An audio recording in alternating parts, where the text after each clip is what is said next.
দেখতে দেখতে রোজা কিন্তু 18টা চলে যাচ্ছে রে বন্ধু। অনেক পরিবারের সবাই কিন্তু কি করবে, মার্কেট করবে। যাদের টাকা আছে তারা মার্কেট করবে, যাদের টাকা নাই তারাও মার্কেট করবে। গরিব দুঃখী অসহায় যত শ্রেণীর লোক আছে রে বাজান, সবাই মিলে কিন্তু কি করবে, মার্কেট করবে। যাদের টাকা আছে রে বন্ধু, তারা স্ত্রীকে নিয়ে যাবে মার্কেটের ভেতর, নিয়ে যে ছাড়িয়ে দিয়ে বলবে তুমি কত টাকার জিনিস লিবা কেন।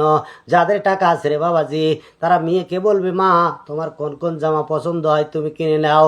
আর যাদের কোটি কোটি টাকা আছে রে বাজান, তারা সন্তানকে বলবে কি নিবে রে বাবা তুমি টাকা নিয়ে যাও।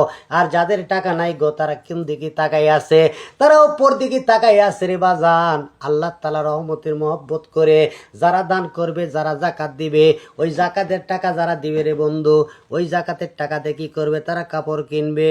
আর কিছু লোক তাকাই আছে ফেতরার টাকা দিবে, ওই ফেরতার টাকা দিয়ে কি করবে, তারা কাপড় কিনবে।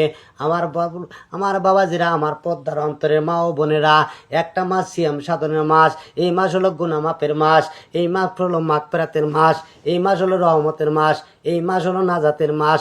মা গো, তুমি যদি রোজাদার ব্যক্তি হয়ে থাকো মা, তাহলে তুমি কখনো মার্কেট করতে যাওয়া না।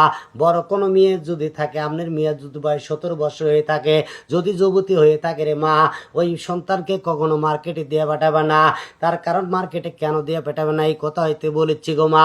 ও মা, একটা মাস রোজা রেখেছেন, তুমি যখন মার্কেটে যাবে রে মা, তোমাকে দেখে অনেক মানুষ কিন্তু তাকায় থাকবে। তাকায় থাকার কারণে এই পাপটা কি হবে, তোমারও হবে। এই পাপটা কি হবে, এই পুরুষেরও হবে গো মা। মা গো, একটা মাস একটু সাবধানে থাকো, এটা গুনাহ মাস হওয়ার মাপ গো মা।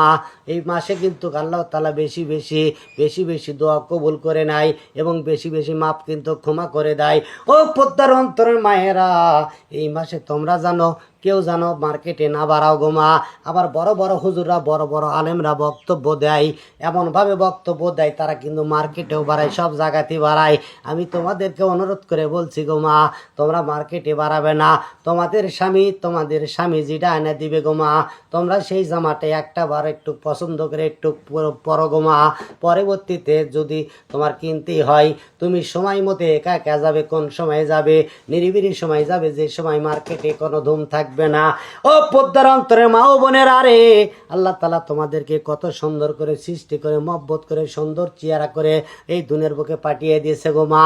মা গো, তোমরা কখনো মার্কেট করবে না, তোমার স্বামী যে কথা বলবে সেই আদেশ মেনে চলবে। পদ্মার অন্তরে চলো গো মা। আর বড় বড় লোকেরা যারা আছে, যারা দান কইরাত করবেন গো বাবা, আপনারা অতি দূরত্ব তাড়াতাড়ি আপনারা জাকাত ফেতরা যাই যা দিবেন বন্টন করে দিবেন।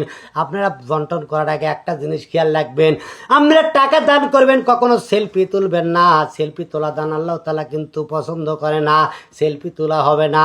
আপনারা দান করবেন মনে মনে, আপনারা দান করবেন দেখে শুনে দান করবেন। কিছু কিছু গরিব লোক আছে, তাদেরকে একটু বেশি করে দিবেন। যারা শক্তিশালী লোক আছে, তাদেরকে একটু দেখে শুনে দিবেন। এই বলে আমি আজকের মতন বিদায় নিলাম। সবাইকে সালাম, আসসালামু আলাইকুম।